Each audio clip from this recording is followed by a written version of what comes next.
mga higala sa Gigas Farm. It's October 3. Naataron sa patubang na ta sa ato ang farm. Naapat adres sa Katulong Sapa.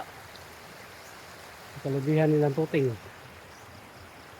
Tulat ta kay natin gipasaan na pod. Yun. Update ron. Unsa ato mahimo. Pero pinaka-agenda na ko is mag-spray ta sa foliar, 3G's foliar Philippines Red Cap. So, palitan ninyo na sa Facebook page again. So, once again, good morning and God bless more.